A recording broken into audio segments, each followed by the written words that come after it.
pursuit.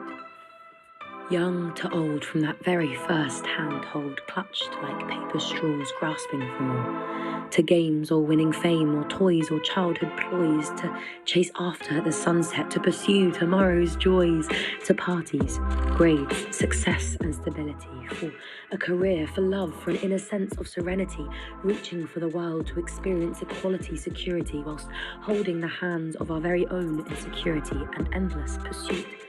Confusion of life's fusion of endless commotion and motion, emotion and motion and more. Pursuit of meaning when the world feels so dim. Pursuit of community when friendship wanes thin. Pursuit of perfect when the expectations never cease. Pursuit of justice for there to finally be peace. Pursuit of hope. Pursuit 2022, 7th to 11th of February. What are we searching for?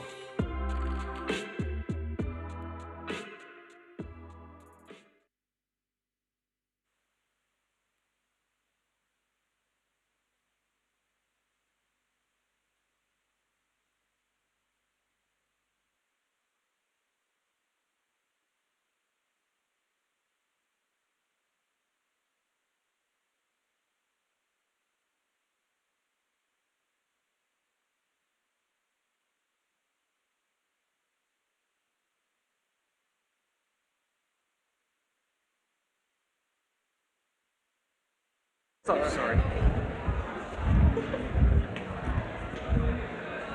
Welcome to our final evening of Pursuit.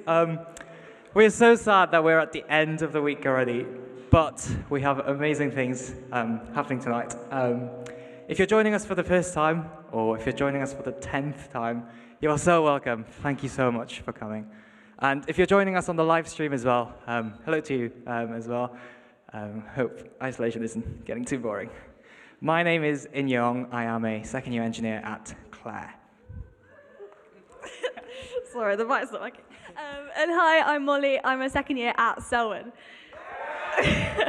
Thanks, guys. So, yeah, this week we've had loads of events with talks, interviews, musical performances, poetry, Q&As, all looking at the theme of pursuit and what we spend our time searching for. So far, we've looked at the themes of community, meaning, perfect, and justice. And if you came along to any of those events, we really hope you enjoyed it and are so glad you're back tonight. And today we're looking at the pursuit of hope, and tonight's talk is, how can I find freedom from fear? It's a really big question, and we'll be looking at it through a talk, a Q&A, a musical performance by Susie, who is a student at Cambridge, and we'll also be having an interview with Timothy Cho and hearing about his dramatic escape from North Korea. Just before we get started, if you ever need a loo, there are toilets just through this door there. There's also some toilets at the back through those doors.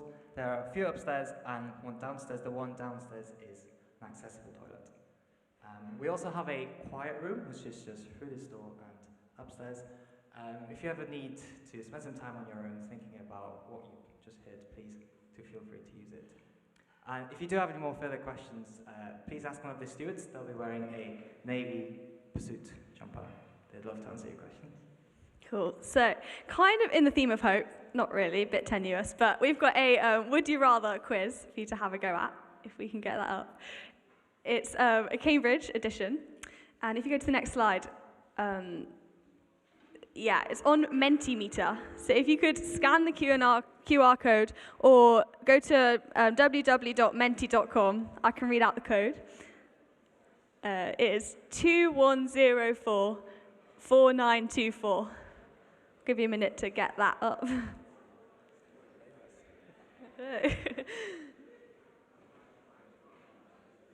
I'll just read it one more time. 21044924. Oh, it says how many people are on it. 30. Whoa, it's going up, it's going up.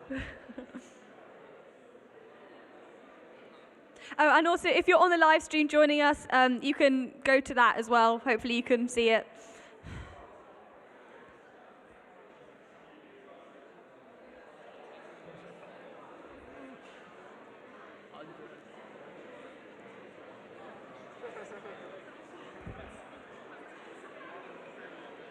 Still going up.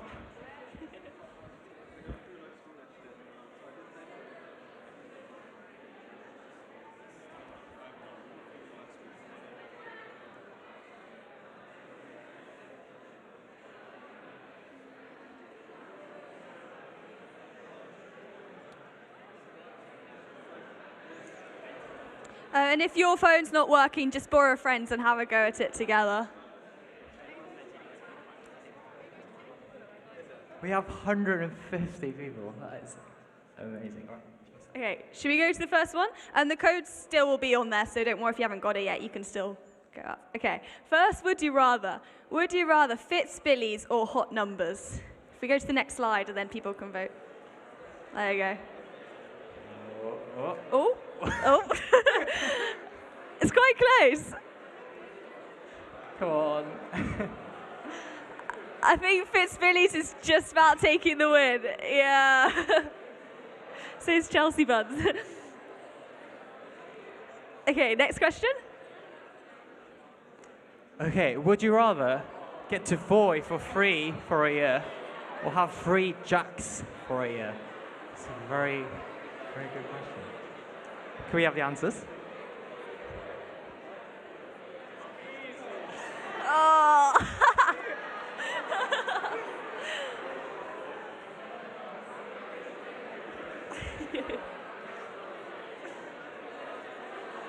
Absolute thrashing. I think it's a clear win from Jack's Gelato. Yeah, easy win. Next one, please. Would you rather be a blue or be on University Challenge? Next slide.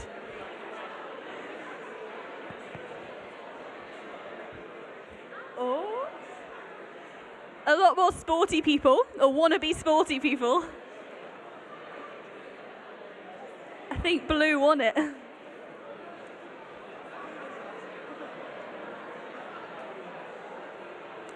Okay, next question. Would you rather have a bad jip but good whole food, or an amazing jip but bad whole food? If you could show the next slide. Oh, quite close. Oh, keep voting. Come on, blue.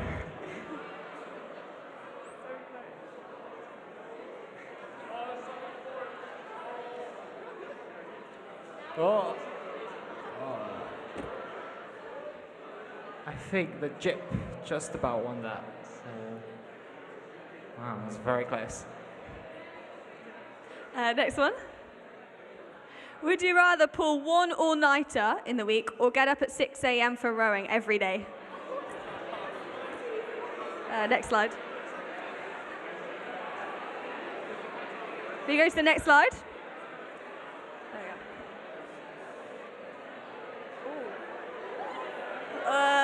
Got a lot of rowers.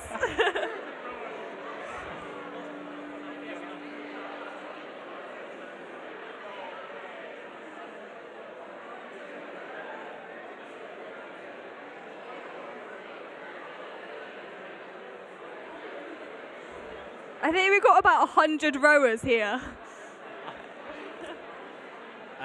Next question.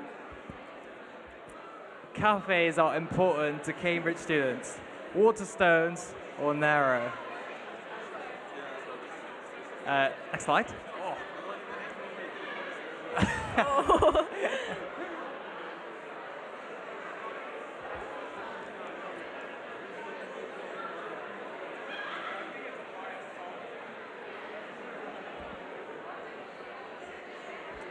Yeah, easy win for Waterstones.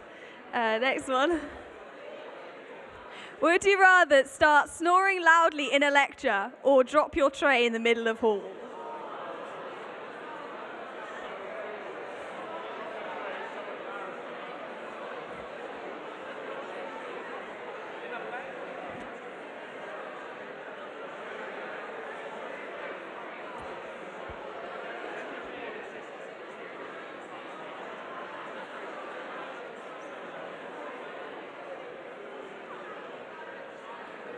think falling asleep in a lecture is more embarrassing.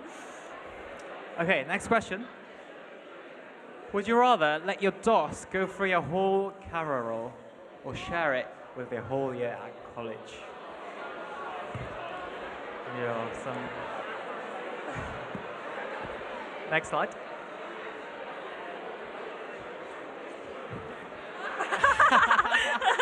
Whoa.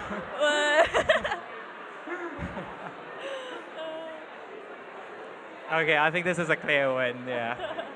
I don't know what purpose you have, but. I wonder who the 11 people are that are happy for us to see their camera roll. Next one. Last one. A big question. Oxford or Johns? Let's see how many St. We go John's. to the next slide. Next slide, yeah. Oh!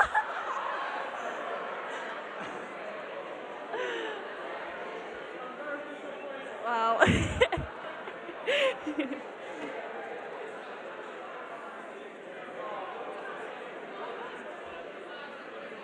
I can't work out if there's just loads of John students here or lots of people really hate Oxford. But anyway, I think Oxford just had it. Okay, that was all we have today. Thanks for joining us in with that. But those aren't the only questions that we are asking tonight. We'll be exploring the question of how can I find freedom from fear? And Michael is going to be giving us a talk from that at some point today. So, Michael, could I invite you up?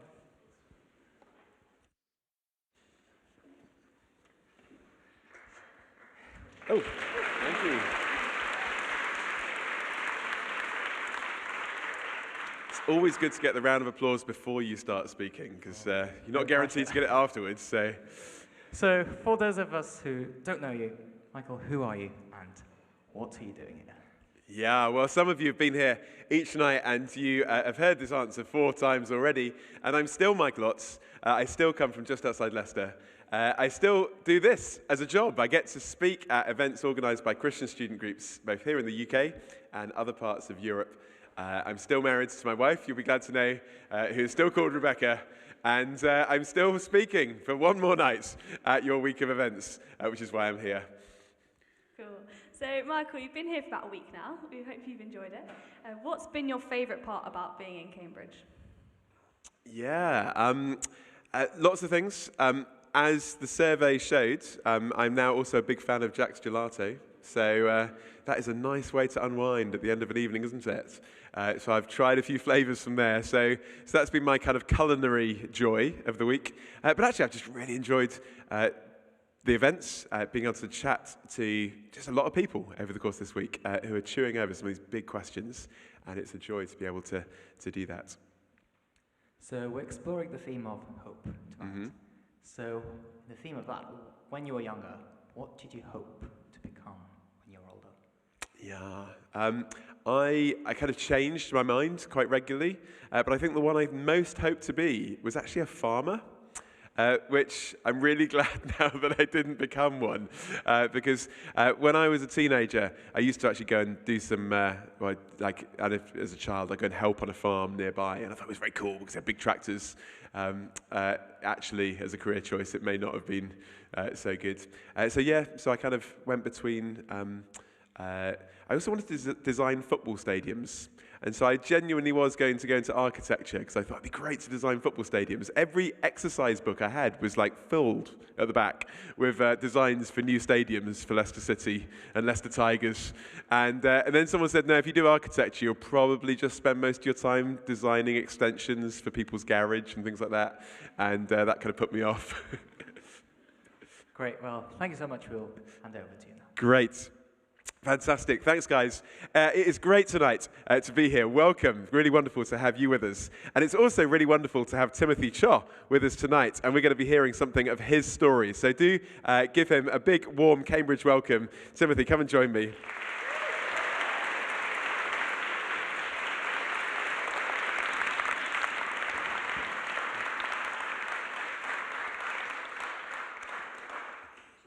First to say thank you so very much having me tonight and inviting me. I did not come from North Korea tonight, but I came from Manchester this afternoon. But it really, I will try not to show you my tears tonight, but let's explore how this world is going on at this time. Yeah, I was going to say it's probably a slightly easier journey from Manchester than from North Korea to get to Cambridge, although given the state of British trains, I'm not sure. But there you go. But, Better than North Korea. Yes. So Timothy, as we know, you grew up in North Korea, and life in North Korea is, I guess most people know, is pretty tough. It was particularly tough for you, though, wasn't it, growing up? Just give us a little bit of your childhood growing up in North Korea and why it was so hard. A few days ago, someone emailed me, and she said, I was very humbled to listen to receive her words, what he was saying. Timothy, I think you are as yourself. It's a kind of miracle how you came to be today. And I visited her a number of times in Dorset. But that behind of this miracle, I do believe what it has been happening and who I become today to show my love and care for others. But when I go back to my childhood, it was not. I didn't know what I'm remembering of living in this totalitarian system in North Korea. I did not know who I was, what choice I had, what I was able to love, and what my dream was. So if I put it in this way, and I think we all know who is Elsa, the frozen queen. I do also like to refer that part, my heart once frozen in this way completely. After my parents particularly escaped China and I left alone, I was about to turn to age of 9. And it was a very difficult time in North Korea. Millions of hunger was happening in the 1990s because North Korea decided to close the door instead of opening. So that isolation turned into great consequences of millions of starvation. And the humanity was dry off that time. People could turn away when someone was dying of starvation on the street. And it was my moment I had to challenge myself to sleep on the concrete, in train containers, on the bridge, which I could even blame myself, my parents, and that I was left in that way. But yet, until go through that path and who I become today, and what I'm sharing with you is, there is every part. We will a little more talk about this, what the love of humanity still exists, and that is upon who I follow, someone I call Jesus. And that's my childhood, what I had gone through, particularly part. And I was given a son of betrayal tag. So this kind of attack is very dangerous in North Korea. You are categorized in a hostile class. The hostile class you can compare to the apartheid in South Africa. The group is the most discriminated in food, healthcare, jobs, and promotions. It was because my father escaped to another country, then it was automatically came to me.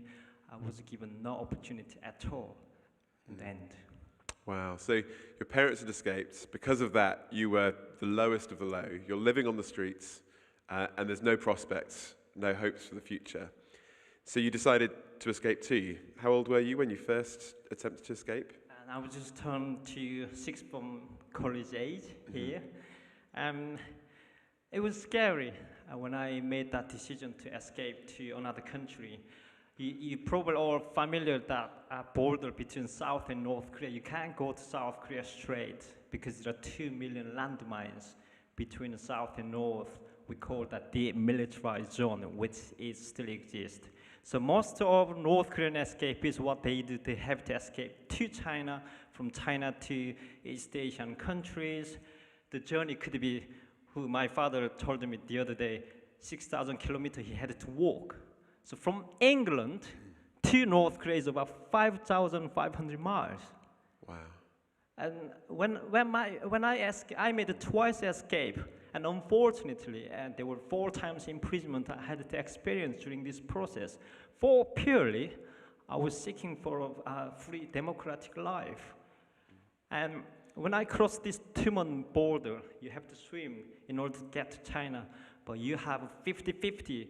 If you are discovered, you could be killed by North Korean military. And so if you're successful, you say, very lucky or blessed that you are able to get out. But after I completed crossing the border, Tumen River, I looked back my home countryside, and it made me great sadness because I still love my country. I love my people. It is the system of this darkness of North Korea put their own people into this large prison society. I'm sure you are familiar with this society. There is a complete blockade information from both inside and outside. People's eyes are closed. You think they are opened, but their eyes are closed. Their ears blocked. They have to pretend to not heard anything. And the movement, even from Cambridge to Manchester, I need to get travel documents and requirement and permission from authorities. And ordinary people, they don't know what a passport is or have ever imagined for foreign holidays. That is North Korea, which not make surprise, this country remains on the top of persecution and suppression list in global ranking chart. So you got out the first time, you got taken to a safe house, but you weren't feeling comfortable in that place. Why was that? So I have 2 quite surprising experiences during my first escape. First one, I was standing at a free market in China, but I had never seen, because I saw someone was wearing jeans, someone was having different haircut, someone was wearing skirt, someone was wearing high heels. If you have and any of you have a Kim Jong-un's haircut today, and in North Korea, you could end up in prison. You only have to have one hairstyle. So standing at a free Chinese market, I felt great dizzy feeling and I was thinking that moment, it was total light. What I learned, the best country and best leaders I taught in North Korea since I was nursery age. Then second shocking experience I had was, I saw a missionary guy first time, and he was wearing the cross necklace. And I thought that cross necklace was a curse. And also, we call the safe house, where this safe house helping our North Korean escapees to get out, let them able to get out from China.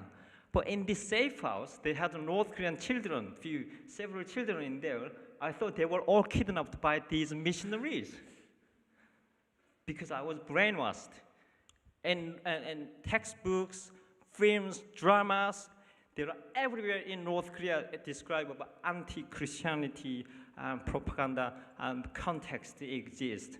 So seeing missionary and cross, I thought it was really curse. My finger could get rotten even straight away. So I ran away from this missionary house. It meant to be safe house, but I didn't feel it was safe because I could be kidnapped and I could be killed. That's what I was thinking that time. But actually, ironically, of course, escaping from there meant that you got captured and then taken back to North Korea.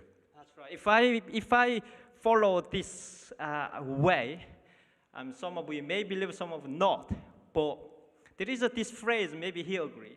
If you run away God's offer, you sometimes go through suffering, inevitably. I was able to reach Mongolian border all the way after I get out from and ran away from this house. And at the Mongolian border with other 17 North Korean escapees, we tried to cross the border into Mongolia and to go to foreign embassy in there. But we were aimed by Chinese police who were shooting at us because obviously strange people come around the border area. They thought it was strange people. And we were arrested there. And after a month in a military prison, we were sent back to North Korea. I think this was the point I was able to witness myself in front of my eyes that an act of humanity was happening. And in my, which I briefly explain with it, because I'm not going to give you the details after you have a nice meal, because this is what I experienced in North Korean prison. Just I'm talking about one prison cell I was in there, 50 people in small prison cell. We didn't have enough space to lie down. We were all back to back. But the guy sit next to me and behind me, lean on my back. We discovered him was killed in the next day morning. And probably it caused of torture, hunger, lack of medical care, everything could happen, caused him to die, and finding of his dead body in the next day morning. And then how they were dragging his body out all the way outside of the prison cell. It was just, there was no respect or even counted as a human being or humanity there at all. And at that moment, what my leg was shaking and thinking was that I could be killed like him. And from that place, what I remembered of inmate prisoners screaming and torturing and screaming and begging for survival, it's still haunting, go back to my nightmare and flashbacks still this time. Wow. Now, amazingly, you were able to be released because you were so weak, and you realized you needed to get out as quickly as possible, which you did, back to China. But then you got arrested again in China, and that really was quite serious, wasn't it, at that point? Yeah, if I go back to that time to think of this, why I meant to arrest so many times like that? It was just, I was trying to get life, you know, to go to democratic country or somewhere, but why they will keep arresting me and put me in prison, you know? But this time, second time I got out and arrested in Shanghai again, and when Chinese police transferred me into Shanghai International Prison, and there I had 7 international prison mates. Very interesting story I have from here, and today I believe, and so many people I share with this part of it, and they find it quite amusing and as well as a little bit exciting.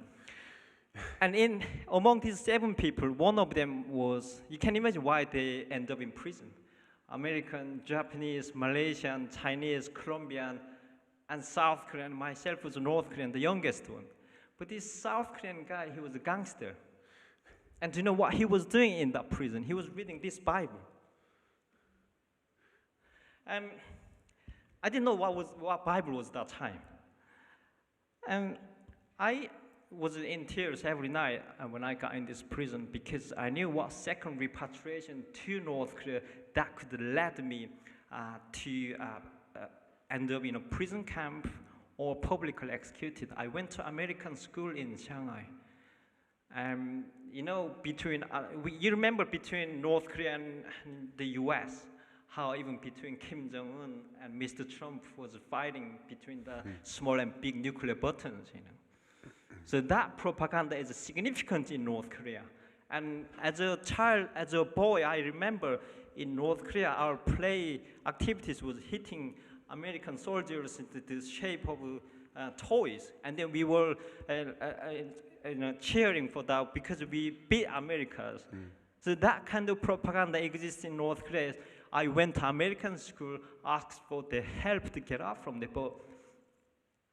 I ended up in prison and was waiting for my repatriation back to North Korea. And so waiting for death penalty, I was in tears every night. But then this guy came, he asked me, the South Korean gangster, he looked quite scary. And he asked me, do you know what this Bible is? I said, I don't know what that book is. And then and you may start reading because you have some time in prison. And he also asked me, could you start praying to God for survival? So if it was in normal circumstances, if someone come to you, a scary gangster, bring this Bible to and give you, I think we may think he's a quite creepy guy. Very creepy. He's got big muscles, you know, scary face coming. You have to read this Bible, otherwise I'm going to kill you, you know. Probably he could be evangelized in that way. But So what you're saying is the kick you are getting it all wrong. We need to employ some gangsters. But the way how he said, when he said you could start pray to God, because what else can you do in this prison cell? Darkness, cold, scariest. There's no hope and anything I could grab. But I didn't know how to pray. Then he asked me, and I asked him, how do you pray? And he said, you say Amen at the end of the word you're asking for. It's kind of, children waiting for Christmas, Santa come to your home during Christmas period. And as soon as he said, it was my hope I turned into. When I prayed, it was for God's miracle. I didn't want to be sent back to North Korea and be killed. And I didn't even know if God was exist or not. But what I asked God was, my very simple prayers, I didn't want to go back to North Korea, amen. And I didn't want to be killed, amen. And even later on, I was expecting the kind of James Bond film comes, kicking away the roof and take someone out. That's what I thought when he said it in that way. But it was not happening like that. So I asked the guy in this way this time. If I'm going back to North Korea, I'm going to deny your existence. But if I get out from this place and you give me your freedom, and I will devote my life to you. And after 2 months, you know what happened? Quite miracle things happened. Not James Bond came, but two men came in the prison. One was a Westerner, and one was from South Korean embassy. I can't remember it, but they came and said, "You're very, very lucky that China made a very unusual decision to deport me to the Philippines, not to North Korea. The chance I had to go back to North Korea was 150%. And I was not important. I was just a teenage boy who was seeking for freedom and asking for survival." And what he explained to me when I went to American school, and while I was arrested by Chinese police, and there was someone took photo of me, and it passed on to a journalist, and that journalist passed on to around the media outside, BBC, Washington Post, Japanese, South Korea, French media, and human rights groups and Christian groups. They petitioned on my case and pressured on the Chinese government, do not send him back to North Korea because he would be killed. And it happened when I was asking God for his miracle to get out from that place. And then I was offered a diplomatic passport. I had never seen in my life what passport was about. And China even provided us flight ticket all the way to the Philippines. And from Philippines, we were even offered first class airplane to South Korea, and from South Korea I was able to come to UK. Wow. So while you were praying for the first time in prison, this you didn't know about it at the time, but it was happening, which secured your freedom. So you ended up here in the UK, but actually even then you were struggling, weren't you, with the aftermath and the emotion of what had happened to you there? Well, you can imagine I'm sure there are some international students here. British weather is not easy, isn't it? So raining, windy, yes? I didn't speak any English when I came to this country. It was hard for me. Couldn't find a job and no speaking, no friends. And I was keep haunted and followed by these nightmares and hearing prison inmates screaming and begging for survival. For many years, I was chased by this trauma and flashbacks. And I also had gone through some dark time even in the UK. But what I became all the way overcome this darkness and difficult moment. We all are going through challenging moment, and we sometimes feel burdens, that heavy feeling on our shoulders. We want to get out or free from it. But the moment when I was in prison, the darkest place and scariest place where I was, it refined my faith in something that bring me strength and hope. I was able to rely on and break through this each time. Where else I could turn to And every time when I'm having this dark time, I went back to God and keep complaining. I'm still complaining Him. I am. Because if I complained to my father so many times because my father left me alone and I survived on my own. And I still do that sometimes. But each time I was I was crying out and explore my tears, someone we call God. And it was showing me something in a different way, breakthrough, and my heart was able to open every centimeter by, and it was then observing the love. As you can see, my smile today, it's genuine smile, it's not fake smile actually. I really had also some dark process when I was settling down first few years in the UK. And I even tried to commit myself. One time I tried. But when I get out from that moment, I realized how much God loves us and valued in His kingdom. If we look at each other, and you look at each other with your heart in a different way, and we express our love one another, I think that's what this community, society, and country and world needs, instead of holding nuclear power, AK-47, and killing and persecuting one another. I think that part, why I am following, and this guy we call Jesus, and because he made me who I am, and in a positive way, good way. And when I'm grumpy, then I ask Jesus, don't look at me, I'm going to turn away like this. But that's my part of life in the UK, what's been happening. And you can see what opportunity I have this country, particularly in free society. I was able to go to school, college, and universities, and I got 2 political degrees. And not because I am telling you I was smart enough. No, I cried every day when I was writing my essay because I couldn't follow how difficult English vocabulary, all these, constitutional words. No, I couldn't follow it. But this opportunity I could not have in North Korea, such countries. What's our basic constitution of freedom of faith, speech, expression, and opportunity? Within that freedom, we have, in this notion of freedom, we have life to restore. And I am waiting for North Korea, going back to that moment. Anyone can walk freely, go to church, and hold this Bible. This is the most dangerous book in North Korea. This is Bible. We can count this one of the books. Why we have to be very dangerous book in North Korea?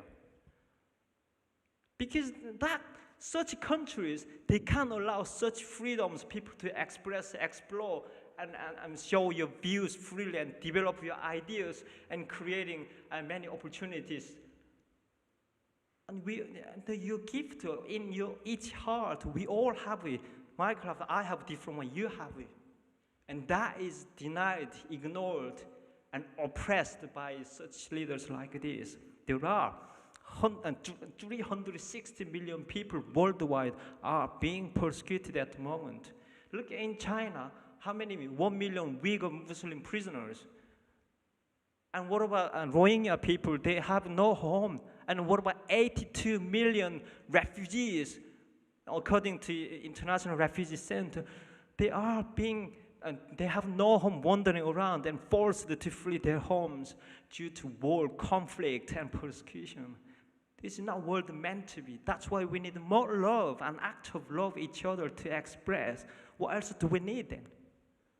And I'm so happy to be here today at this place, important, because someone who I really like is William Wilberforce, who come from this place, isn't it? And he stood 40 years campaign for emancipation of slavery, and that law was eventually passed in August 1833. Then another person we turn to, a theologian and activist, Dietrich Bonhoeffer, who stood against persecution for Jewish people, against Hitler. He was German citizen. And his words still urging us, what? He said, not to speak is to speak, not to act is to act. One of the high intelligence students, I believe, at this university, and your gift, I'm here to encourage you to do the good work and to love and care for others. And when you particularly have the man who has the beauty of humanity in his heart, and I still believe that was one Jesus who has shown no discrimination, and who has shown good news to us, who has shown hope, and to become servant and servant actor and servant leadership, to serve for others. If I serve you, he's going to serve me because I respect him, he's going to respect me. I think that's why that notion is significantly explained in Jesus. And that's who he made who I am today. Because it's not because I don't have £1 million, I said to Michael today. But I am quite happy and feel fulfilled with things what I have. Yes, I have a house, I can eat, but I don't have a car myself, but I can get on the train. But this is a life, what we're looking at in a different way, when we express our love in a different way, when we care for others. And that's why we stop by in front of a homeless person and homeless people, because our heart is moved by the vulnerable and suffering and difficult circumstances. And sorry, I It's ignored okay. all your questions on my way. I went on straight. Timothy, we could talk longer, but time will not permit us now. But you're not rushing off on the train later, are you? You're staying around in Cambridge. So if people want to talk to you later, you're very happy to chat.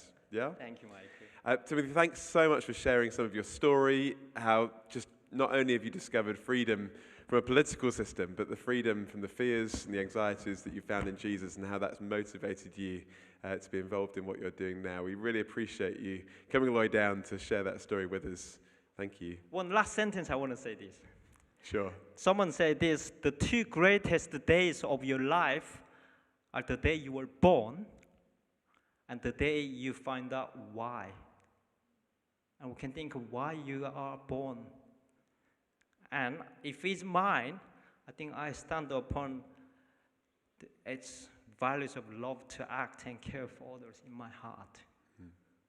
And that's what we need. Thank you. Thank you so much. Thank you.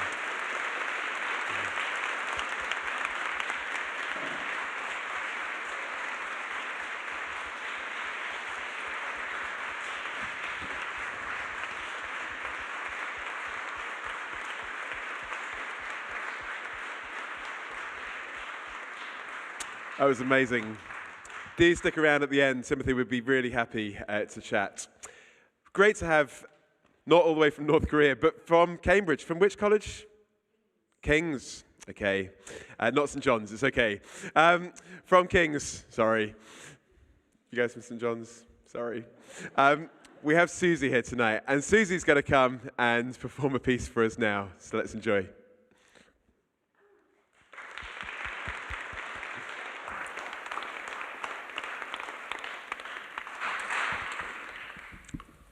A little adjustment needed. Oh, thanks, Michael, and thanks, Timothy.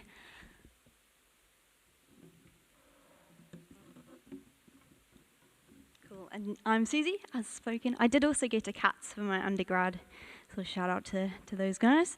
Right now I'm just going to play a song about finding peace amidst the storms of life.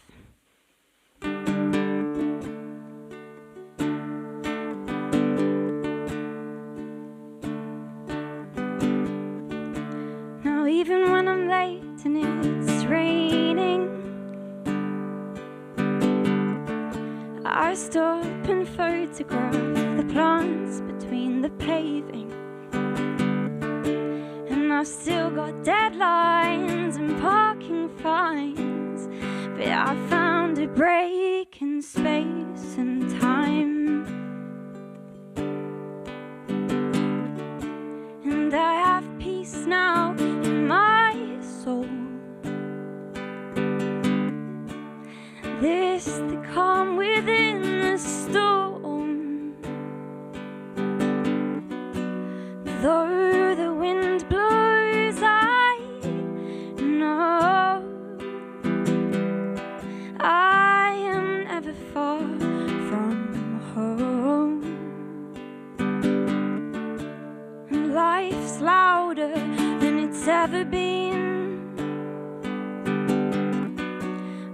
love has quietened the noise that was inside of me.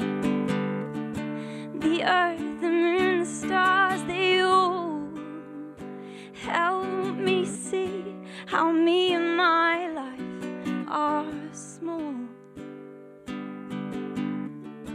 And I have peace now in my soul.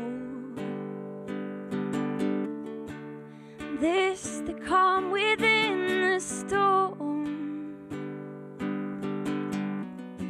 And though the wind blows, I know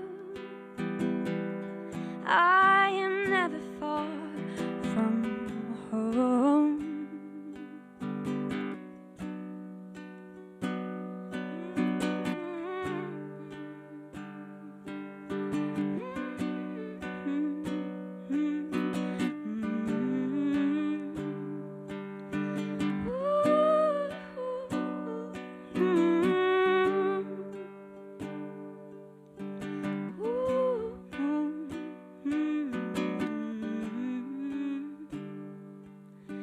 And sometimes I still get caught up in the hurry and the haste. But when I set my eyes above, it all melts away. Yeah, sometimes I still get caught up in the hurry and the haste. But when I set my eyes above,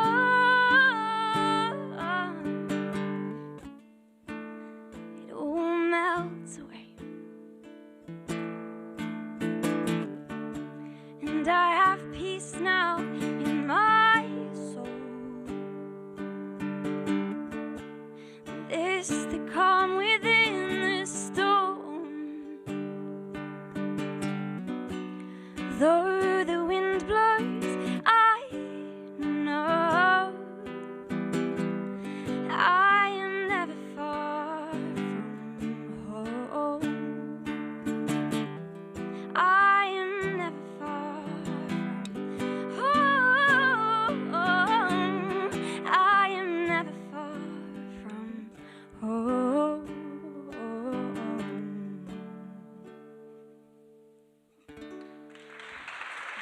Thank you.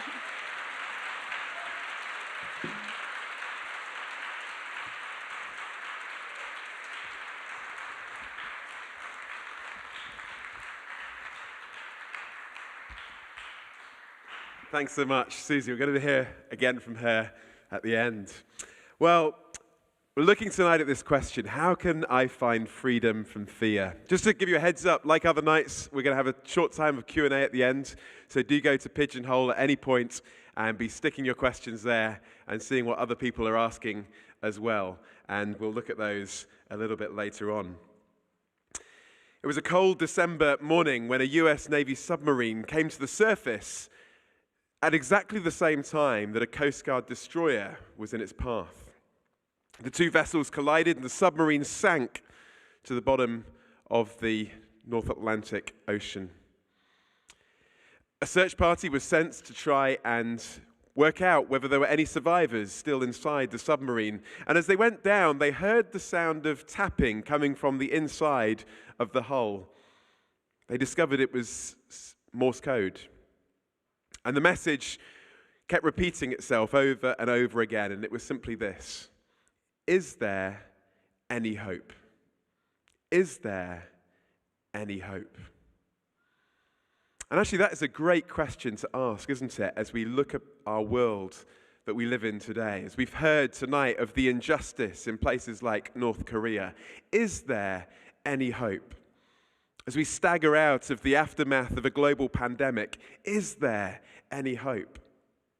As we face an uncertain economic future, is there any hope? As we look at tensions and the possibility, unthinkable as it seems, of war in our continent again, is there any hope? But it's not just out there, is it? But also maybe in our lives more personally, as we think about our circumstances, our future, our fears. Is there any hope for us? Can we know freedom from fear? And actually, we live in a world where there doesn't seem to be a lot of hope, and there does seem to be a lot of fear. In fact, it's interesting that so many of the political debates seem to be driven by fear these days. People on both sides of the political divide on all sorts of issues seem to motivate us by fear of what might happen if we don't. If we do leave Europe, if we don't leave Europe, if we don't lock down, if we do lock down, whatever the debate is, it's often driven by fear. Now, in one sense, perhaps living particularly in the West, there's another factor that feeds that, and it's this. If this world is all there is, if naturalism is the right explanation for the world in which we live, then there isn't ultimately any hope for our world, is there? Yes, we might try and create meaning and significance, but ultimately, in the big scheme of things, there isn't. And someone who was consistent with that worldview was the philosopher Bertrand Russell. And he put it very consistently when he said this: "Man is the product of causes which had no provision of the end they were achieving.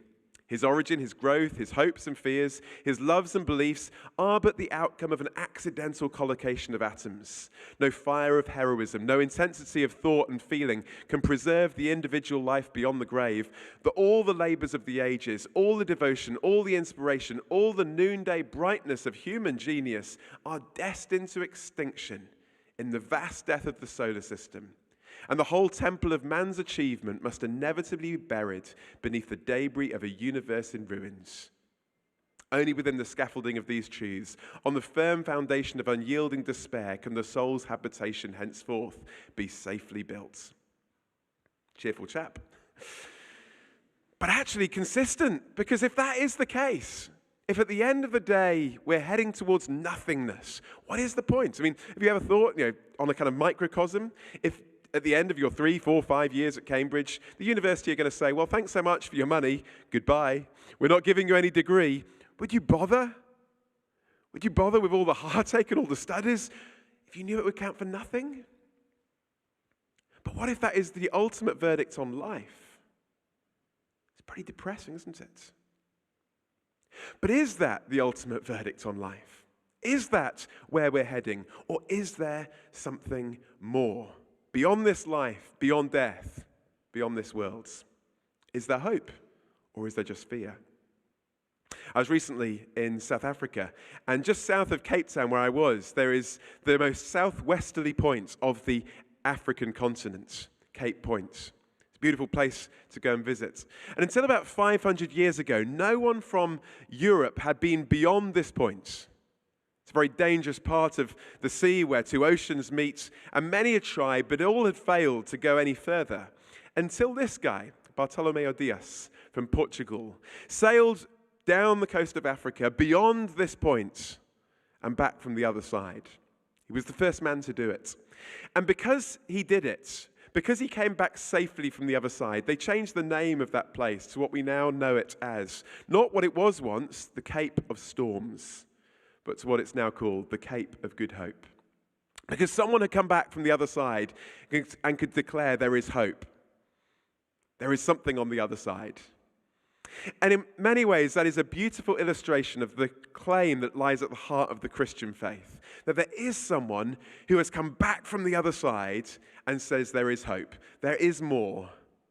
We don't need to fear. The claim of the resurrection of Jesus. On your tables, there's a little segment from one of the letters written by an early Christian to some of the early followers of Jesus. And I just want to read it to us because it talks about this foundation of hope that is at the heart of the Christian faith. Indeed, elsewhere in his writings, the guy who was writing this, a guy called Peter, says that the one thing that should mark a Christian out is that they are marked out by this sense of hope. But he writes this: "Praise be to the God and Father of our Lord Jesus Christ. In his great mercy, he's given us new birth into a living hope through the resurrection of Jesus Christ from the dead. into an inheritance that can never perish, spoil, or fade. This inheritance is kept in heaven for you, who through faith are shielded by God's power until the coming of the salvation that's ready to be revealed in the last time. In this you greatly rejoice, though for now a little while you may have to suffer grief in all kinds of trials. Peter writes to these Christians who are suffering injustice and persecution, who are suffering, and yet he says, you rejoice because you have hope. And that hope is based on, look at it again in verse 3, the resurrection of Jesus Christ from the dead. But you might be saying, why would I want to base my hope on that? Isn't that just a pipe dream, an illusion, a nice religious story? Well, as we thought about at lunchtime, and just want to think for a few moments tonight, what we want to say tonight is this is not just a nice religious story. This is something that actually happened. And if you're willing to investigate it, it's something that you can actually stake your life on. And what may surprise you is even among scholars who reject the Christian faith, there is agreement about certain things that must have happened 2,000 years ago in relation to this claim of resurrection. Let me just go through them briefly, as Niv did earlier on at lunchtime. 5 pieces of evidence. Firstly, that Jesus died. It's not just recorded in the biblical text, but in the extra-biblical text, Jesus' death by crucifixion under the governorship of Pontius Pilate. Secondly, the tomb was empty. No one doubted that for 200 years. And Christianity couldn't have begun, of course, if it hadn't been empty. And an interesting side detail here is that each of the gospel accounts records that the first witnesses of the tomb being empty were women. In first century culture, if you were in a court of law, a woman's testimony would have been thrown out. It wouldn't have been regarded as reliable. Yet why, therefore, would you invent a story and make the biggest witnesses of the greatest events the people who wouldn't have been believed in your situation? The tomb was empty. Number 3, the disciples were convinced that they had met the risen Jesus. Something happened to convince them that they had encountered him again alive after his death. So much so that they were willing to go to their deaths on this claim. Number 4, the lives of Jesus' followers were transformed by this belief in the resurrection. Not just those who had previously followed him, a kind of case of confirmation bias, but even those who were skeptical about him during his lifetime, like his own half-brother James, who then became a convinced Christian, a leader of the Jerusalem church. Or someone like Saul of Tarsus, a vowed opponent of the Christian faith until he encounters the risen Jesus and then starts preaching and proclaiming the message he had once rejected.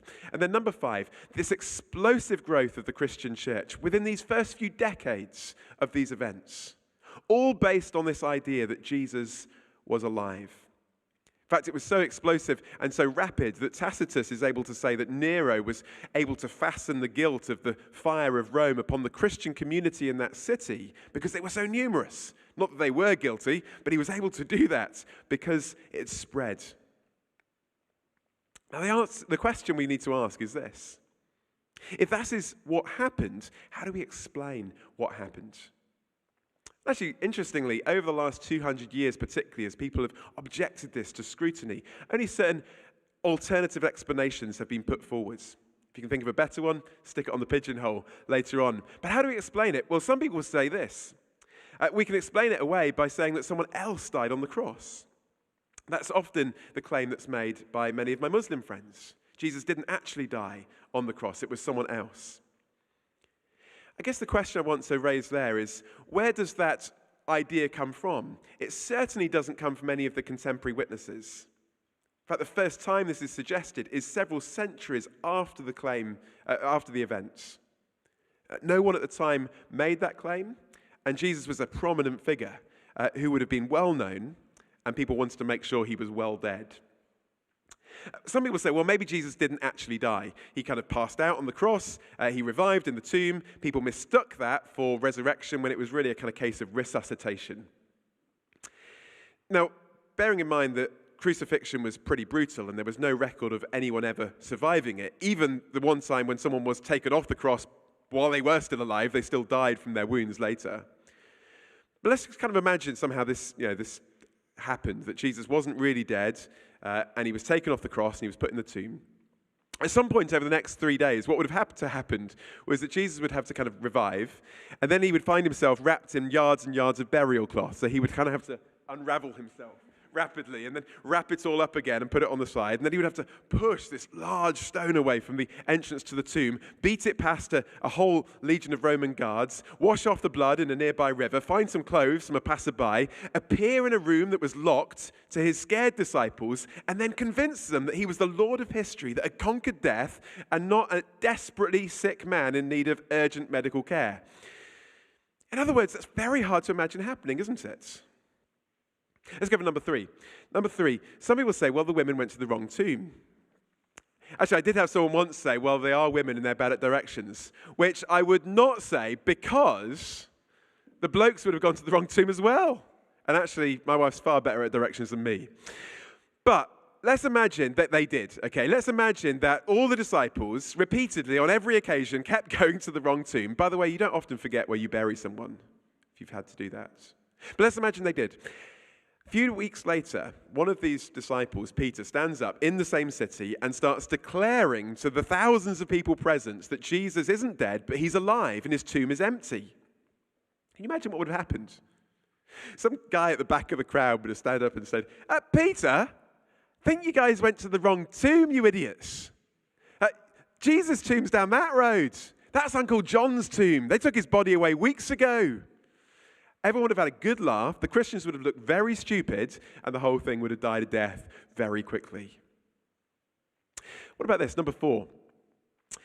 Maybe the body was moved. Well, of course, you have to ask who would have moved it. Grave robbers? Well, grave robbing can happen, but why would they want to rob the tomb of a penniless preacher, leave the only thing of value behind, the grave clothes, at great risk to their own lives? The authorities, well, they had the possibility of doing that. They would have had access to the body if they wanted it, but why would they want to move it? And if they had, why didn't they produce it when the story of resurrection started being trumpeted from the streets of Jerusalem? Or was it the disciples? Well, firstly, they didn't seem to be expecting the resurrection. But also, if they had moved the body, then of course, when they started proclaiming the resurrection and discovered that this didn't lead to wealth, money, and power, but actually ostracization, persecution, and death, you might think someone would have spoken up and said, oh, actually, it's not quite the way we thought it was. People make up stories to get themselves out of trouble, don't they? I used to do that all the time, actually, when I was a kid. I used to say things like, the dog ate it, or my sister did it, or it was on fire when I arrived, those kind of things. And they were stories to get myself out of trouble, but I never made up a story to get myself into trouble, because that's not what we do. Why would these disciples make up this story and then stand by it, when actually it was at great, great cost? People may die for things that they think are true, but are not, but no one dies for things that they know aren't true. What about this? Maybe the disciples were hallucinating. Maybe they just thought they had encountered the risen Jesus, but it was a hallucination. And sometimes hallucinations, of course, can occur. I was talking to a friend, Glyn Harrison, recently. He was professor of psychiatry at Bristol. And he said the thing about hallucinations is that they have certain marks. They normally happen to individuals, not to whole groups of people. They normally happen at the periphery of our vision, a face in a crowd, a voice in a hubbub. But these things were different. They happened to whole groups of people all at once. They were at the center of their vision. They met Jesus. They touched him. They talked to him. They ate with him. And instead of having a negative effect on their mental well-being, it had the opposite. It turned them into bold witnesses who would take on the Roman authorities and change that world within a couple of decades. Hallucinations don't explain that. And nor, by the way, would they still explain away the problem of the empty tomb, which you've got to hold on to. So what about this? Maybe Jesus actually rose from the dead. As crazy as that seems to our minds when we first think about it, given what we know about history, it is actually, I would suggest, the only explanation that makes sense of it. Now, you might be saying, well, hang on a minute. I am an intelligent person. I got into Cambridge, for goodness sake. I cannot believe that kind of stuff. I just can't believe it. I'm a 21st century materialist. I know that miracles can't happen. As obvious as that seems, given the evidence, I still can't believe it. Can I just say this? Although the disciples in the first century obviously didn't go to Cambridge, they knew as well as the rest of the world knows that dead people stay dead. But also, the idea of resurrection would have seemed as crazy to them as it would to us, but just for different reasons. For a first century Jew to believe that God would become a human being, live on planet Earth, die at the hands of their enemies on a Roman cross, be buried, and then 3 days later, in the middle of history, rise from the dead, was no more part of their expectation of what is likely or possible as it is for us. In fact, we know that because 3 times in this Uncover book, Jesus predicts his death and resurrection. He says it quite clearly. I'm going to go to Jerusalem, I'm going to die, 3 days later I'm going to rise again. What do we find 3 days after Jesus' crucifixion? The disciples having a little planning meeting to decide when they should go and check out whether the resurrection's happened? No. The women are going to anoint what they think is a dead body. The blokes are probably, I don't know, still in bed, doing what blokes do. But no one is expecting the resurrection because it wasn't part of their sense of what could be possible. What I'm saying is this: they didn't come to the conclusion that Jesus was alive because it was neat. It fitted with their worldview. It isn't. It doesn't neatly fit with any worldview. It blows all of our worldviews apart. But they came to believe it because they were convinced it was true. And I guess I want to say this. Don't come to believe the resurrection because it's easy, because it fits. It blows everything apart. I was chatting to a guy last week ago exactly, in Warwick. He said to me, gosh, I think Jesus might have risen from the dead. This changes everything. I said, you're absolutely right there. It does. But what if it is true? Well, you might say as we close, what difference does it make? And it makes all the difference in the world. We've been thinking about fear. And if Jesus rose from the dead, we have freedom from fear. Fear, firstly, about our past. Because actually, we all have a past, don't we? We've thought about it this week. We may live in a society where we're fearful, particularly of unveiling the mistakes of our past. We don't want them to be seen. But actually, the Bible says there's a God that sees it all. But wonderfully, because Jesus rose from the dead, we can be freed from the fear of that. And freed from the fear of the consequences of that. Because when Jesus died on the cross, he died to deal with the guilt and the shame that we should all carry. And when he rose from the dead, he rose to show that that payment that he had made as he died on the cross was accepted, was enough, that it was finished. We don't need to carry around the guilt or the fear or the shame. Jesus rose from the dead. It's dealt with. It can be done. But also, if Jesus rose from the dead, we don't just have the fear of the past that's dealt with, it's the fear of the future as well. Jesus says, I have gone through death, and death has nothing to fear for those who know me. Before I went to Edinburgh to study, I remember working for a summer just outside Leicester, where I was living at the time. And there was a guy who I worked with who was a bit older than me, he was married, had kids. And when I went away to college, I heard that his wife had been diagnosed with cancer. She had treatment, but sadly it was ineffective, and eventually she was given just a few months to live. She died a few weeks later, and no one who went to her funeral will ever forget what happened. It was in a small village chapel where they lived. It was packed. There was Barry, his children, extended family. And they brought in Paula's coffin into the building. And as they did, they played a song over the loudspeaker system. And it was a song that was familiar to some who were regulars at the church. But everyone sat up and listened because the person who was singing this song was Paula, the lady who was now in the coffin. In fact, she had sung it just a few weeks before and requested that it be played at that particular moment. And the last verse of that hymn that she was singing says this: no guilt in life, no fear in death. This is the power of Christ in me.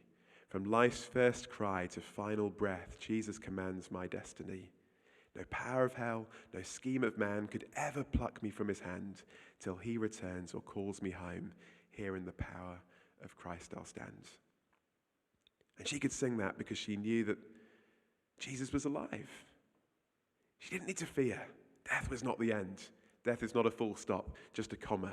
Just a gateway, a doorway, and actually a doorway into a dimension of life that's even fuller and more wonderful. But you say, what difference does it make today? Well, it makes all the difference for today too. Because if death is not the end, then life now matters with a greater degree of significance. All of life does. And we can be motivated to work in this world to make it a better place, to campaign for justice and freedom, because we know that ultimately the trajectory of history is to a day of ultimate justice and ultimate freedom. Think of Martin Luther King. How did he inspire people to fight against the evils of racism? By painting a picture of fear? No. By proclaiming a vision of hope.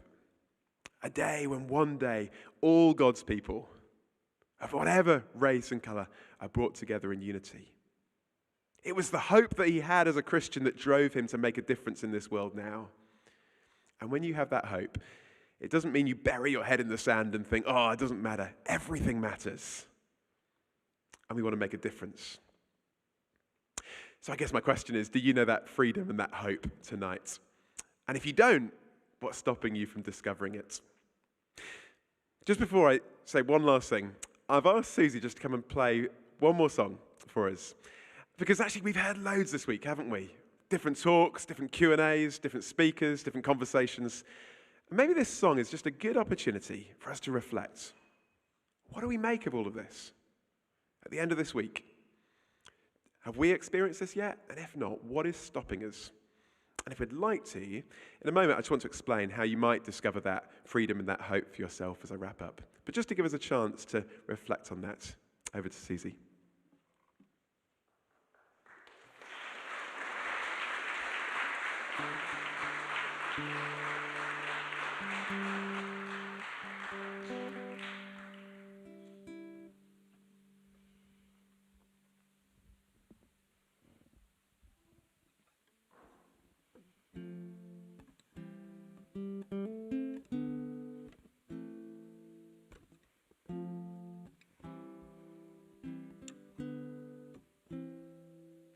I live out my days in the palm of your hand. I have not found a greener land. I've made my home in the words that you say. I know I can trust you, come what may. And I'm not afraid of the future. I know my whole life is held secure. You will always be everything I need. And I'm not afraid to fail, 'cause I'm in a bottomless ocean of grace. Many times I fall, you forgive them all, for you are with me. So what do I have to fear? The road is dark, but this light is enough. I have been found by extravagant love.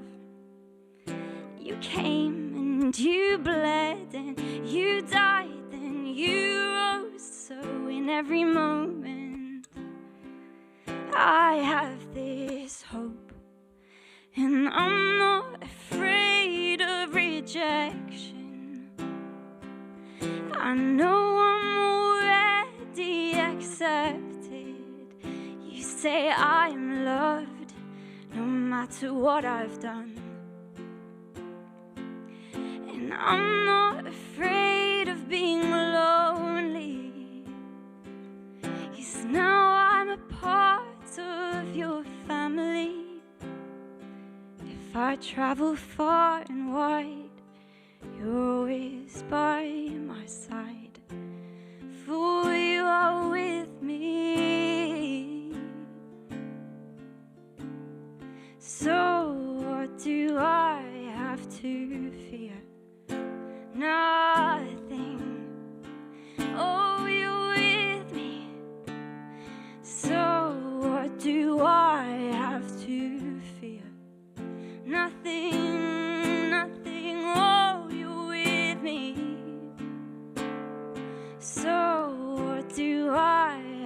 to fear. And I'm not afraid of the grave, 'cause not even death could stand in your way. In your resurrection life, I'll walk free and light, for you are with me.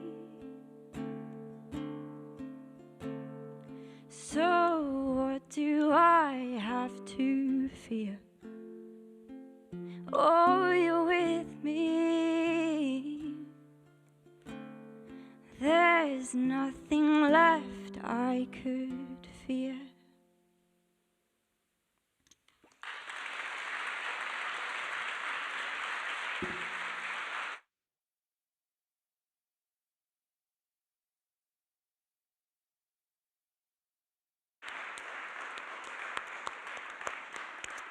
Thanks so much, Susie. I wonder if you could sing that. Well, most of us couldn't sing that well, but could you sing those words? Could you say that? Have you experienced that? In the last book of the Bible, there are some words that the risen Jesus is recorded as speaking. I just want to read them to you. They come on the screen. He says this, I stand at the door, he says, and knock. If anyone hears my voice and opens the door, I will come in and eat with that person and they with me. Jesus is saying these words, in a sense, also to us. And he's saying he's standing at the door, not the physical door, but the metaphorical door of our lives. He's on the outside because we put him there. We've tried to live without him. But he says, I knock because I want to come on the inside to be in your life. And there's a beautiful picture there. I want to eat with them and they with me. This picture of friendship. That's what God wants with us. My question tonight is, where is Jesus? Is he on the outside? And if so, what's stopping you from, as it were, opening the door and saying, come on the inside? What are the bolts, you might say, that are keeping that door shut? And I guess one of the bolts might be doubt. Maybe you're saying, well, I've come along this week and I've found it really interesting, but I'm not 100% sure. That's okay. By the way, in life, there are very few things that we're 100% sure about outside of maths. So if we're looking for that kind of level of certainty, we're not going to do much, are we? But also, maybe you think of the Christian faith being a bit like this. Maybe you think of it as a kind of leap of faith. You ever think of that? It's just I just need to close my eyes and just summon up some supernatural ability to believe something. But can I suggest it's not that? Think of what we've been looking at over the talks of this week.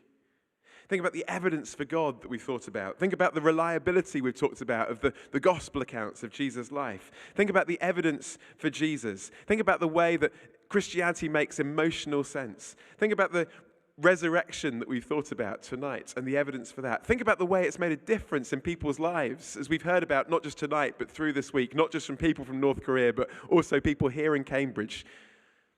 And when you think about all of that together, it's not a leap of faith, is it? It's a step of faith.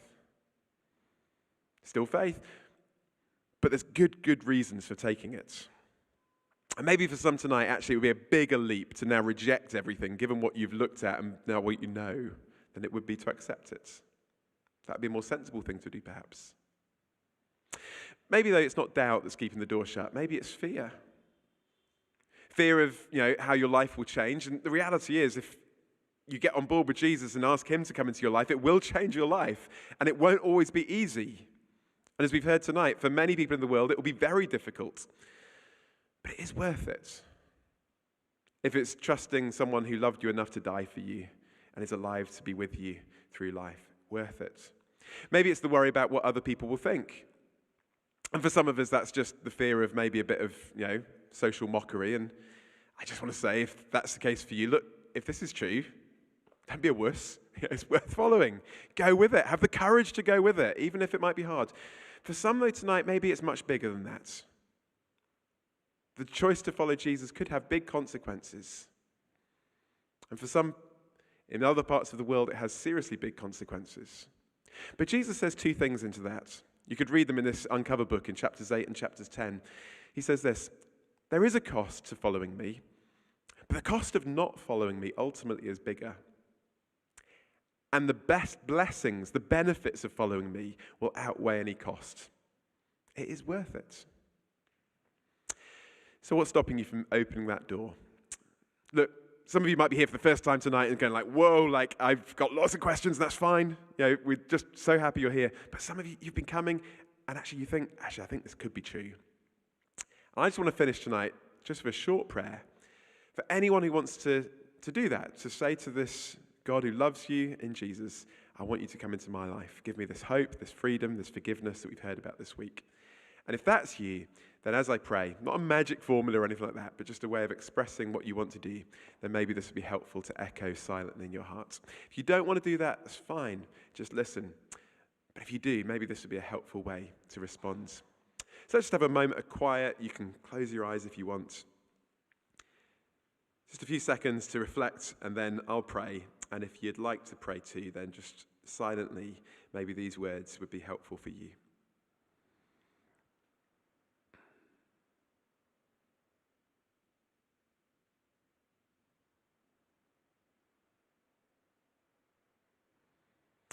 God, I'm sorry for the way that I've kept you out of my life, for the things that I've done that have hurt you and hurt others. Thank you that Jesus died and rose again for me so that I could have forgiveness and a new life with you. Please come into my life now. Give me this hope that you've talked about in the future. Bring me this freedom and this forgiveness that you offer through Jesus. And help me to live with you at the center from now on. And I pray this in Jesus' name. Amen. Amen. Guys, thank you so much for listening. We've gone on a little bit longer tonight, so please forgive us for that. What we're going to do now is we're going to have a short break, and you can chat and discuss what you think of what you've heard this evening. There's two other things you can do. You can put in your questions. It won't be a long Q&A tonight. We might just have 10 minutes in 5 minutes or so to honour that. But do put in your questions on the pigeonhole. But also, please do, if you can, just now, take the feedback forms that are on the tables and scattered around the room. Those little peach-coloured, are they? Business card-sized feedback forms. And we'd love it tonight even if you've done it before, could everyone just do this tonight, at least anonymously if you want, and just tell us what you thought of tonight and this week. It really helps the Christian Union to know how they can do this better in the future. So if it's just comments, there's more space on the back, just leave it on there. We'd love to hear from you if we could all do that. But also, if you would like to find out more, if you'd like to take this further, we'd love to help you do that. We'd love you to just leave your name and details. What basically will happen is a lovely member of the KICU will give you a call, offer to meet up for a coffee and a cake. They will buy the coffee and the cake. You can just bring your questions and discuss. But leave your details. We're not going to store them forever. We won't be phoning you up to invite you to my granny's birthday party or anything like that. We'll just let you know about what you've asked for. And if tonight you're saying, yeah, I want to get started with Jesus, I want to open the door, don't understand it all, but I think I want to get going, then just on the back of that feedback form, just so we know, just put a smiley face. Can you do that? Yeah? And if you're saying, well, I'm not there yet, I've got questions, I want to investigate this more before I do that, then on the back of the feedback form, just put a question mark, okay? That'll just be a little kind of helpful way of just saying kind of where you're at with this. That'll help you, that'll help us as well, okay? So just 5 minutes, fill out the feedback forms, stick some questions if you haven't already, chat with those around you, and then we'll be back for 10 minutes of questions to wrap up in a moment.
Hello?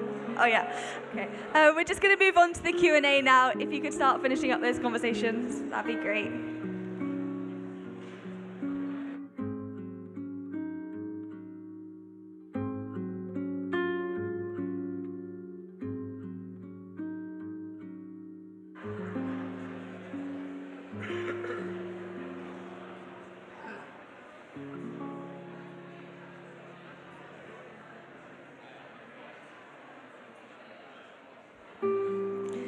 So quite a few people asked questions directed to Timothy. Loads of those were really great. I think tonight we're just going to have time for the ones directed to Michael, but Timothy said he's happy to hang around at the front at the end. So if you ask one of those questions, do come and chat to him. He said he's happy to stay until 1 a.m. So yeah, got plenty of time. And yeah, we're just going to do a few of the top voted ones for Michael now. So Michael, first question. Weren't the Gospels written 60 plus years after Jesus ascended? How can we know that they were reliable in detail? For example, precise wording of Jesus' sermons, miracles, etc. Yes, great question. So the Gospels, well, depending on how you look at it, you might say they could have been written as soon as 20 to 30, as long as 60. They don't come with a date.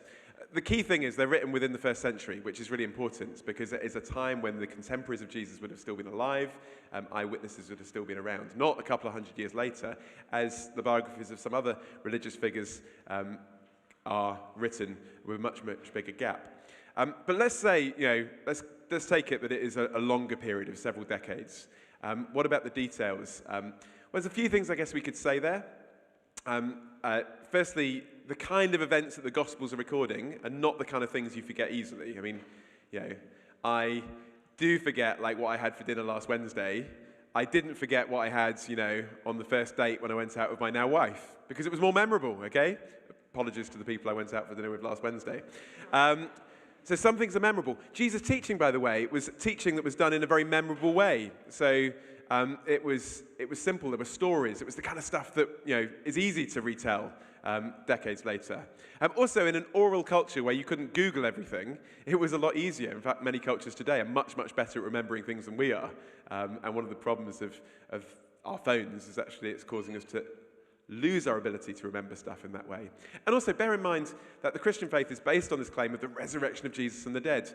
We can debate about the details of odd words here or there or things like that. But let's ask the question, that's a pretty major thing, isn't it? It's not the kind of thing like 30 years later, like, did Jesus rise from the dead? Was the tomb empty? I just can't remember. Just can't remember what happened on that Sunday morning. It's not the kind of thing you forget. The other thing I'd also say, the gospel accounts are generally written later than the letters that come, confusingly, after the Gospels in the New Testament documents as we have them in the Bible today. 1 Corinthians 15, which Niv quoted from at lunchtime, is from a letter that was written before any of the Gospels. And that is actually one of the central texts that we could go to when it comes to the evidence for the resurrection. Written just maybe a couple of decades at most after the event, quoting a tradition that goes back to within a couple of years of the event, most scholars would say. So actually, when we're talking about the claim of the resurrection, we're not talking about something that was first written down much, much later, something that was already being circulated from an early stage. Thank you. Next question. If the historical story of Jesus is so central, why do Protestant churches not place emphasis on the apostolic succession to ensure the church is indeed historically connected to Jesus? Well, that's an interesting question that some of us might be very caring about, and other people are thinking, what's that question all about? And I guess it would be the idea that in Catholic tradition, that the apostolic succession through the line of the Pope is something that connects us right back to the early disciples. And Protestants would generally not agree with that and would have a different way of seeing things. I think what I want to say on that is this, that actually the concern of someone like Martin Luther at the Reformation was not to take us away from the truth and the historicity of Jesus, but actually to take the church back to it. And And actually what he was protesting against was some of the things that had taken it away from the historical Jesus. He wanted people to get back, to read the Bible, to read it in their own language, to look at the historical Jesus. And that's what we're about this week. Not pushing a particular denomination, but to say, get back to Jesus, look at the historical Jesus. And the best way to do that is, well, actually the books that are on your tables, the Uncover books, one of those eyewitness accounts of the life of Jesus. And if you've got questions about it and whether we can trust it, as we've been saying all week, on the bookstall at the back, there's a great book by Cambridge's own Peter Williams, a scholar here at Tyndale House, who, in a very accessible way, just gives us reasons to say, this is great historical evidence to take us back to the historical Jesus. And that is a great place to start, whatever your denominational background is or none. That would be a great place to start. Thank you. How can we trust Christianity making emotional sense when our emotions also convince us to sin? Intriguing question. So I said it almost in a throwaway line at the end, didn't I? Christianity makes emotional sense. But then you're saying, but sometimes my emotions tell me to do things that the Bible says are wrong. So how do you work that out? What I meant by what I was saying at the end there is that actually we think about our desires, our desire for freedom, our desire for love, our sense that humans have rights and dignity, our desire for hope and meaning. And actually what we've been trying to say through all the talks in different ways this week is that the Christian worldview makes sense of these things. There is a grounding, a foundation for where these things come from. We don't have to kind of believe in them in spite of reality. We believe in them because of the reality of the universe, and the story of the Christian faith makes sense of it. But does it mean that my emotions are always in line with what God wants? Well, clearly not, actually, in my experience, because sometimes I have desires to do things that aren't in line with what God wants. And that's because the Bible says two things. Number one, I'm created in God's image. So part of me will reflect that. Part of you reflects that. The Bible also says that we are disconnected from that God. We've turned our back on him. And because of that brokenness, there is another part of us that is out of step, out of line with that. And there's a bit of a battle. And actually, one of the things that happens when you start following Jesus is you realize there's a bit of a battle. Because actually, sometimes what I want to do isn't what God wants me to do. But also, I've discovered in life, sometimes what I want to do isn't also the best for me anyway. And that's why it's so helpful to have something outside of myself, outside of my changing emotions, which change depending on the weather, as Timothy's discovered, regularly changing in Britain, or what I had for dinner last night. You know, my emotions are up and down.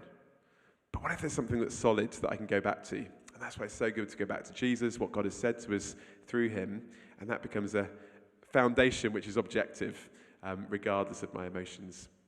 Thanks. We've got time for two more. If Jesus promises us a life free of fear, why doesn't he banish it when we ask?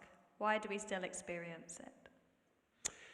Why do we still experience fear if Jesus promises a life without fear? And there's a lovely verse that one of the early Christians wrote, and it talks about perfect love casting out fear. If you're afraid, it's very hard to just stop being afraid. It's a bit like if you're worried, it's just hard to stop being worried. It's like, I'm afraid. Don't be afraid, don't be afraid, don't be afraid. You can't, can you? You can't just stop being afraid. But emotions like fear can be supplanted by something greater. And what John says, this early Christian, he says, is that this emotion of fear can be supplanted by something greater, the emotion of love. And actually, one of the things I've discovered as a Christian is the more I fix my metaphorical eyes, as it were, my mind on Jesus, on his love for me, on the truth of what it is to be a Christian, to know there's a God who loved me, to know that nothing can separate me from that love, to know that ultimately I'm safe and secure in him, that he's with me in life. When I remind myself of those truths, that just gives me a great confidence. And I find the more I look at that, the less I fear, the less I experience the anxiety and so on. So it's not just a case of trying hard not to, but actually I think in the Christian faith we do have resources, truths, realities that can help us. And the more we look to that, the more that can supplant the feelings of fear and anxiety that we would naturally have. Thanks. And last question. Isn't faith something to fear because it's so big and often hard to comprehend? How can we find freedom from the fear of having complete faith? Oh, very deep questions tonight. How can I find freedom from the fear of having complete faith? Can I just say two things on that?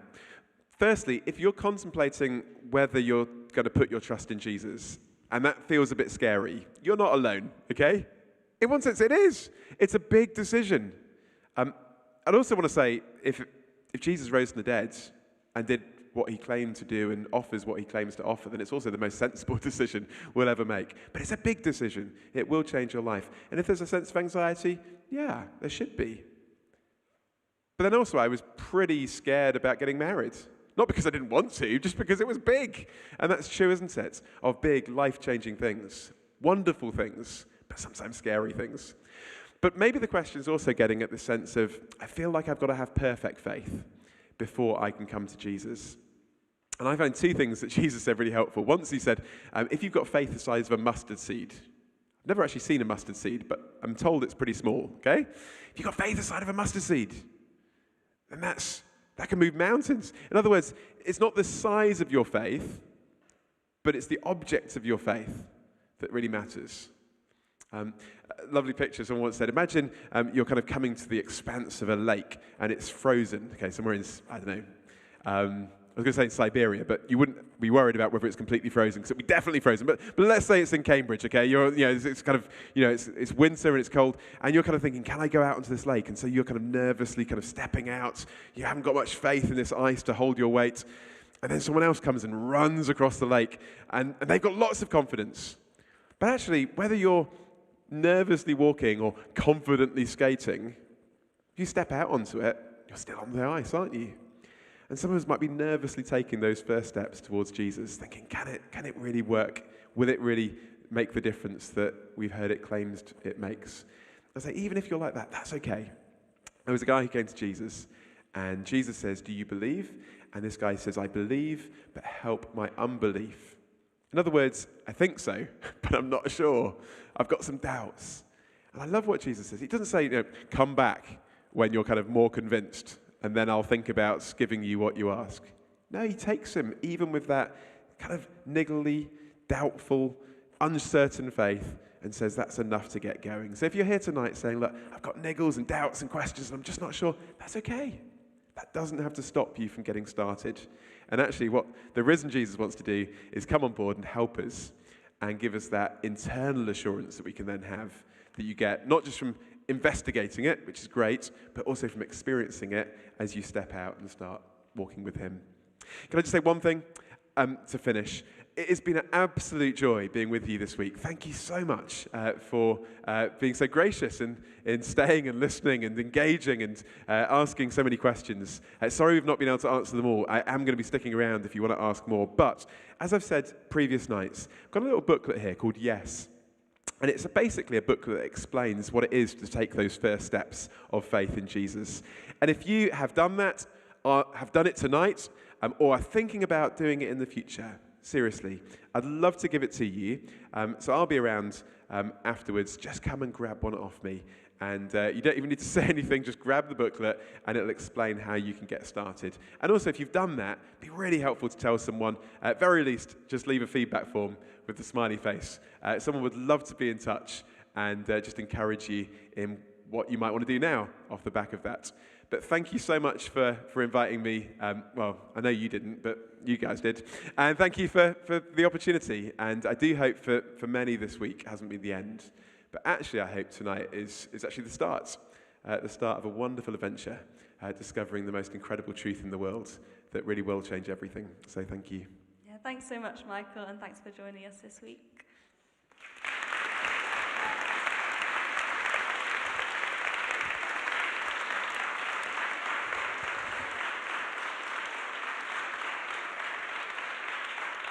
So again, thank you so much for joining us this evening.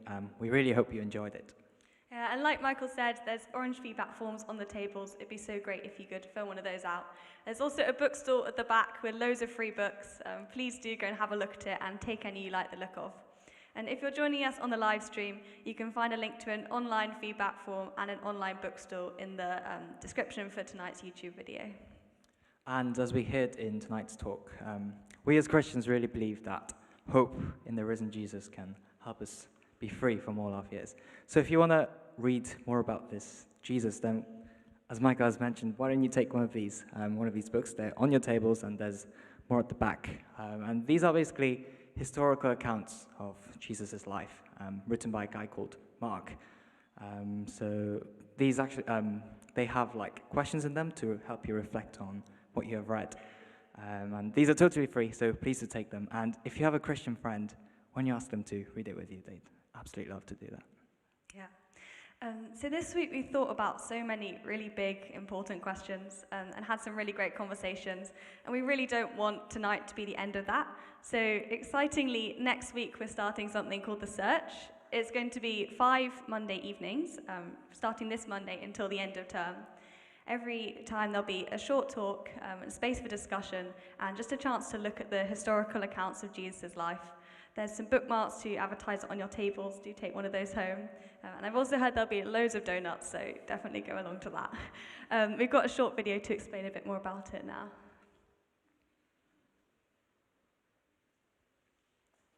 I think.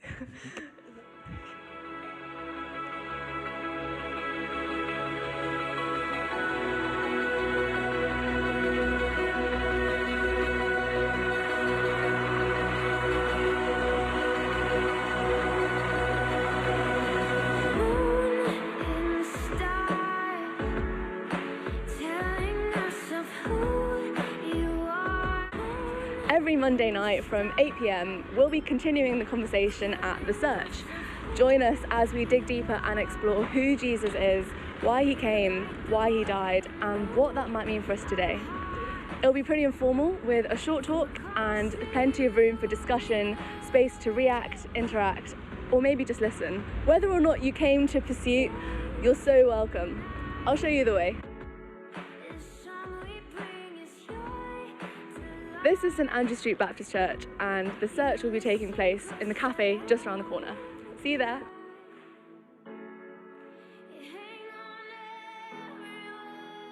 We've asked some really big questions this week, and those questions really deserve a further discussion, so please do come along. If you prefer something that's closer to home rather than St Andrew's Baptist, each college has their own college group, and these people basically meet every week, talk a little bit about Jesus, and just have some fun together. So if you'd like to find out a bit more about that, please check out the Kiki website. You'll be able to find your own college group. But for now, do feel free to stick around, keep chatting, go and have a look at the bookstore at the back. Come and ask Michael or Timothy your questions if you didn't get those answered. And yeah, feel free to stay as long as you like. And if you're on the live stream, there is a Zoom meeting afterwards.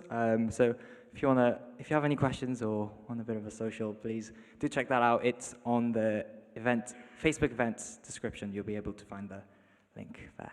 Yeah. And again, thank you so much for coming. We really hope you enjoyed it, and have a great night.